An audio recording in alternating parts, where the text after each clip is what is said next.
Hero extreme 125R को सिर्फ road पे चलाकर इसकी इंजन के बारे में समझेंगे कि इसका इंजन कैसा है, इसका इंजन का परफॉर्मेंस कैसा है, राइड क्वालिटी कैसी है, इंजन की स्मूथनेस कैसा है। तो चलिए हम कोलकाता की सड़कों पे हैं, वहाँ चला कर देखते हैं कि चलने में कैसी है। तो सबसे पहले मैं आपको इसका साउंड चेकआउट करवाता हूँ कि साउंड इसमें आपको कैसा मिलता है सुनने को।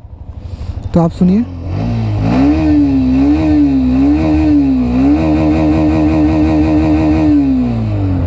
और सबसे अच्छी बात है कि इसमें जो डिजिटल इंस्ट्रूमेंट कंट्रोल मिलता है उसमें आप आरपीएम चेक कर सकते हैं। लगभग मैं 9000 आरपीएम तक इसको जो है रेव ऑन कर रहा हूँ। चलिए इसको चलाते हैं कि चलने में आपको कैसी महसूस होती है।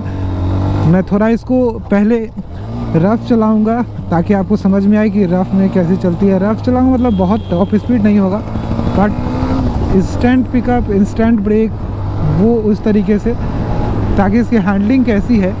तो सबसे अच्छा जो मुझे लगा कि जो इसकी डिज़ाइनिंग बनाई गई है उसके अनुसार आप नोटिस करेंगे तो ये बाइक बहुत आपके पकड़ में रहती है।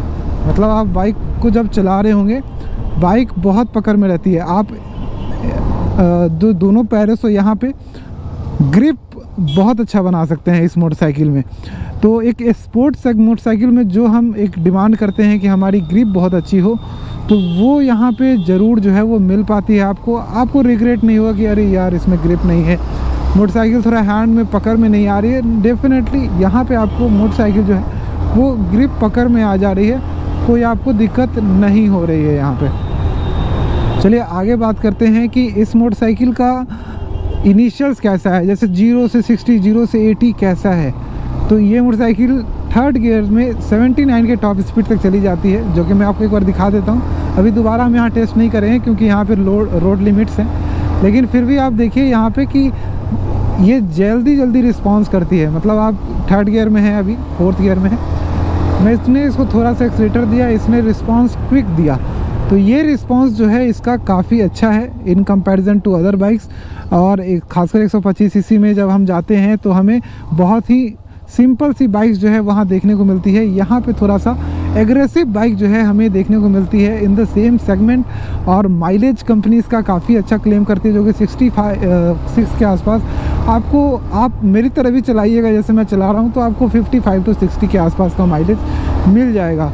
और सबसे अच्छी बात है कि इसका जो थ्रॉटल है वो आपको इसको शांत से चलाने नहीं देगा, क्योंकि जो इसकी इंजन ट्यूनिंग है वो बहुत अच्छी की गई है इन कंपैरिजन टू नॉर्मल 125 जो आराम से चलने वाली बाइक है। उसके मुकाबले इसमें आपको ज़्यादा पावर फील होता है, क्योंकि इसमें डेफिनेटली ज़्यादा पावर यहाँ पे स्टैंड आउट करती भी है। ये 11.4 bhp का जो है यहाँ पे पावर आपको मिलता है, और जो टॉर्क है वो 10.5 न्यूटन मीटर का मिलता है। 5th गियर ट्रांसमिशन के साथ है, और ये इंजन जो स्प्रिंट EBT के साथ आई है। अब इसके साथ आने से क्या इसमें फ़ायदा जो मिल रहा है, मुझे जो महसूस हो रहा है इसको राइड करने के दौरान, कि जब आप इस मोटरसाइकिल को जब मैं राइड कर रहा हूँ तो इसका जो बैलेंसिंग शाफ्ट इसमें जो ऐड किया गया है इसके इंजन में, जिसके कारण वाइब्रेशंस काफ़ी कम हो गए हैं। तो आप इसको जब लो RPMs पे से जब हाई RPM पे जाते हैं, आप गियर कम भी चेंज करते हैं, लाइक मैंने 4th गियर पे भी किया है, 5th गियर पे भी किया है, तो आपको बहुत ज़्यादा वाइब्रेशंस नहीं लगते हैं टिल 7 to 8000 RPM। उसके बाद हल्की सी गुदगुदी सी लगती है अगर आप उसके बाद भी आगे RPM को क्लॉक करते हैं तब। जैसे कि अभी मैं यहाँ पे देखिए इसको चला रहा हूँ, तो थर्ड गियर पे 54, 4th गियर पे 66, 67, 70 के आसपास भी मुझे ऐसा कोई ख़ास समस्या नहीं आता है। तो बहुत मतलब नहीं होता है, एक सोबर सी बाइक जो है वो चल रही है। चलिए अब एक चीज़ जानते हैं कि जो इसमें शोभा के पीछे के शॉक एब्जॉर्बर्स लगाए गए हैं, जो मोनो टाइप और इवन 7 स्टेप एडजस्टेबल भी है वो, और आगे वाले जो टेलीस्कोपिक्स हैं वो 37 mm के हैं। और मतलब जो एक्सट्रीम 160R में आपको मिलता है लगभग सेम जैसे आपको यहाँ पे दिखाई देंगे। तो इतने वाइड सॉकर्स आपको डेफिनेटली स्टैंड आउट करते हैं थोड़ा सा एक सेगमेंट आगे की बाइक में। तो जब आप ब्रेक लेते हैं तो वो थोड़ा सा ज़्यादा अच्छा जो है वो सेट ज़्यादा अच्छा करती है। और जब आप जैसे अभी आपने देखा कि कॉर्नरिंग भी करते हैं आप 60-70 के स्पीड में, तो सॉकर्स काफ़ी अच्छा सपोर्ट करते हैं, क्योंकि ये हमें चाहिए होता है जब भी कॉर्नरिंग कर रहे हो तो हम ऐसा डिमांड करते हैं कि हमारे सॉकर्स हमें पूरा सपोर्ट करें, क्योंकि जो मोनो सॉक है उसका ज़्यादा काम इसी में हम लेते हैं तो आप जैसे भी चलाए चलिए, मैं इसका इंजन रिस्पॉन्स आपको दिखाता हूँ। साउंड भी आप सुन रहे होंगे इंजन का, ये साउंड आपको कैसा सुनने को मिल रहा है इसके इंजन से। और 80-90 के स्पीड जो है वो तुरंत क्लॉक कर जाती है, दिक्कत नहीं होता। मैं एकदम सीधा बैठा हूँ, मैंने कुछ नहीं किया है कि मैं झुक गया हूँ। और ये 100, 101, 102, 103 क्लॉक करने जा रही है आगे स्पीडोमीटर। उससे पहले मैं इसको स्लो कर दूँगा। तो बहुत बेस्ट है आगे जो है, रडार सिस्टम है स्पीडोमीटर का, तो बहुत शांति से ये जो है कैच कर रही है। इवन ये अभी ब्रांड न्यू मोटरसाइकिल है, सिर्फ 247 किलोमीटर चली है। उसके बाद इस बाइक की थोड़ी सी स्पीड और जो है वो बढ़ जाएगी, थोड़ा सा स्मूथनेस भी और जो है वो डेफिनेटली इंक्रीज़ हो जाता है। अब हम एक ये आप बताते हैं कि गियर चेंज करने में कैसा महसूस होता है। बहुत बार क्या होता है, हम मोटरसाइकिल्स को इसलिए नहीं लेना पसंद करते हैं कि उसकी गियर जो है वो फंसती है और समथिंग, लेकिन यहाँ पे जब भी इसको जो है पिकअप दे रहा हूँ, लाइक मैंने 70 के स्पीड में गियर डाउन कर दिया, 4th के स्पीड में हूँ, मैं 3rd गियर तक लेके जाके देखता हूँ, अभी भी बर्दाश्त कर रही है। क्योंकि मैंने बताया कि इसका जो टॉप स्पीड है वो लगभग 79 का है। मैं आपको यहाँ दिखा भी दूँ, 82 के आसपास जो है वो RPM लिमिटर हिट करता है। देखिए 83 के आसपास RPM लिमिटर हिट करता है 3rd गियर पे। उसके कारण आप बाइक को अगर कभी पैनिक डाउन भी करते हैं गियर, तो बाइक बहुत अच्छे से बर्दाश्त करती है। और इस सेगमेंट में अगर इतना अच्छा टॉप स्पीड के साथ दिया जाए मोटरसाइकिल, और गियर रेशियोज़ भी इतने लंबे दिए जाएं कि आप इतने स्पीड तक एक सिंगल गियर में बाइक को खींच सकते हैं, तो डेफिनेटली वो बाइक जो है वहाँ पे आपको ज़्यादा पसंद आएगी। और जैसे हम किसी 150 मोटरसाइकिल चलाते हैं, थोड़ा सा हम जब एक्सीलेटर लेते हैं तो इसमें जो स्प्रिंट आता है, जो इसका नाम है इसके इंजन का, वो हमें फील भी होता है रियल लाइफ में कि चल रहे हैं। अभी तो मैंने झुका, मतलब मैं लीन भी नहीं हुआ, उसके बावजूद मोटरसाइकिल ने जो है 80 के आसपास जो है टच करना शुरू कर दिया था 3rd में। तो बिल्कुल होपफुली आपको ये दिख रहा होगा इंस्ट्रूमेंट कंसोल आराम से, क्योंकि आज धूप भी नहीं है, तो धूप होने के कारण बहुत बार नहीं दिखता है, लेकिन यहाँ पे दिख रहा होगा। और जैसे कि अभी रोड उतनी अच्छी यहाँ पे नहीं है, थोड़े से जो है अप्स एंड डाउन्स है, उसके बाद भी सॉकर्स जो है मैं देखता हूँ 80 के स्पीड में क्या रिस्पांस दे रहे हैं मुझे।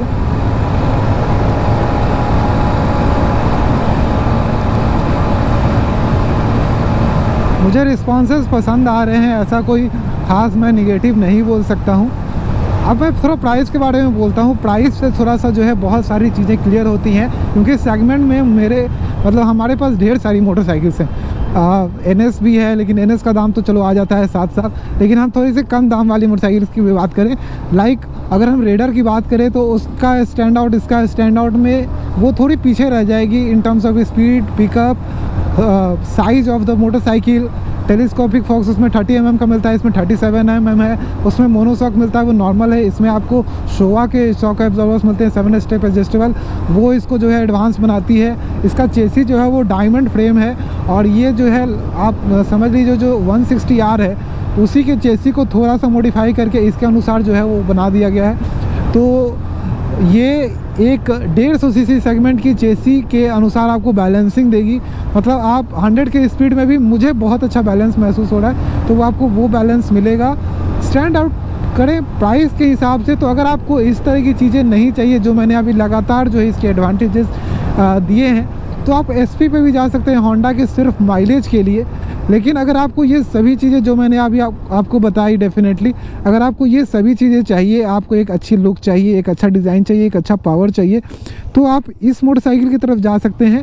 क्योंकि 1,07,000 और 1 लाख अगर आप इसका IVT वेरिएंट भी लेते हैं तो भी आपको 1,15,000, सिर्फ 7,000 रुपीज़ में आपको एक इतनी सुंदर, एक इतनी अच्छी मोटरसाइकिल मिल जाती है, इतने सारे फीचर्स के साथ। 120 सेक्शन के रियर टायर्स हैं, जिसके कारण स्टेबिलिटी भी बहुत अच्छी मिल रही है। जब मैं हाई स्पीड पे चला रहा हूँ तो मुझे बहुत यहाँ पे ये महसूस हो रहा है कि बाइक बहुत स्टेबल है, ज़मीन से चिपकी हुई है, तो मुझे कहीं से भी कोई दिक्कत वो वाली नहीं लग रही है। पॉइंट 2 कि आप अगर इसका AVS वेरिएंट लेते हैं, जो कि लगभग 1,18,000 से 1,20,000 रुपये ऑन रोड के आसपास आएगा, एक शोरूम प्राइस 99,500 रुपीज़ है, बाकी जो है टैक्सेस, इंश्योरेंस, ये सब होता है। तो उस प्राइस के अनुसार अगर आपको 125 cc में ABS मिलता है तो वो भी आपको एक बहुत अच्छा स्टैंड आउट करता है, वो भी एक प्लस पॉइंट है। एक यहाँ पे मैं थोड़ा सा और जोड़ के आगे चलता हूँ कि अगर आप 150 cc की मोटरसाइकिल लेते हैं, लाइक SV 160 या फिर पुरानी वाली FZ लेते हैं, या फिर आप मान लो 150 सीसी का जो हमारा नॉर्मल पल्सर आता है वो लेते हैं, तो इससे लगभग 20 से 25 हज़ार रुपये और अगर आप खर्च करते हैं ज़्यादा, यानी कि इसका ABS वाला यानी टॉप वेरिएंट से, तो आपको वो मोटरसाइकिल मिल जाएगी। लेकिन माइलेज से आपको कॉम्प्रोमाइज़ करना पड़ेगा, क्योंकि इसमें आपको माइलेज 66 का कंपनी क्लेम करती है।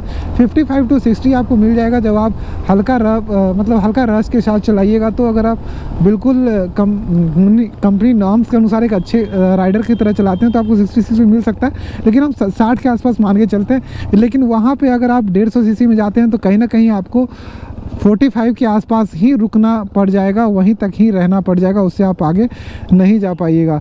मतलब आसपास ही रह सकते हैं। अगर आप मैक्सिमम उसे निकालते हैं तो 50 निकाल पाइएगा, लेकिन overall in the long term like 5 साल 8 साल 10 साल आपका काफ़ी ज़्यादा पैसा वहाँ पे खर्च हो जाएगा। तो वो चीज़ें होती हैं। तो अगर आपको वो नहीं यहाँ पे देखना है कि आपको पैसे ज़्यादा लगाने हैं और माइलेज में देना है, यानी पेट्रोल में उड़ाना है, आपको वो भी नहीं करना है, प्लस 25,000 अराउंड आपको ज़्यादा देना है, तो आप उधर जाइए। आपके पास मतलब 70-80 हज़ार रुपये अगले 5-6 साल के लिए ज़्यादा होना चाहिए, आप पेट्रोल प्लस जो आप ज़्यादा अमाउंट पे कर रहे हैं बाइक ख़रीदने में, तो आप उधर जाइए। अदरवाइज़ इस मोटरसाइकिल में आपको ज़्यादा माइलेज के साथ कम प्राइस में आपको मिल जाएगी, और जो अपीयरेंस है, लुक है, उसमें आपको कहीं भी कॉम्प्रोमाइज़ यहाँ देखने को नहीं मिल रहा है। जो इसमें चीज़ें लगाई गई हैं लाइक शॉक एब्जॉर्बर्स लगाए गए हैं, जो टायर्स लगाए गए हैं, जो इसके चेसी डिज़ाइन की गई है, जो इसका लुक डिज़ाइन किया गया है, वो इसको डेफिनेटली थोड़ा स्टैंड आउट करती है, थोड़ा सा आगे सेगमेंट की मोटरसाइकिल दिखाती है। तो उसके मामले में ये मोटरसाइकिल विनर हो जाती है अपने सेगमेंट के अनुसार और अपने प्राइस जस्टिफिकेशन के अनुसार। तो होपफुली मेरी वीडियो आपको ये वाली अच्छी समझ में आई होगी कि राइड करने के दौरान ये मोटरसाइकिल कैसी है, और राइड में आप इस मोटरसाइकिल से कितना स्मूथ और कितना संतुष्ट भी हो पाइएगा। तो मुझे अपने ओपिनियंस बताइएगा इस मोटरसाइकिल के बारे में। किसी भी हीरो शोरूम में जाइए, खुद भी टेस्ट राइड लीजिए और मुझे कमेंट वापस आगे करके बताइए कि आपको मेरे ओपिनियन कैसे लगे, और क्या आपका ओपिनियन भी सेम मेरे जैसा है या फिर थोड़ा सा डिफरेंस है। तो होपफुली आपको समझ में आया होगा। मैं वीडियो को बंद करता हूँ, अदरवाइज़ बहुत लंबी हो जाएगी। Bye bye.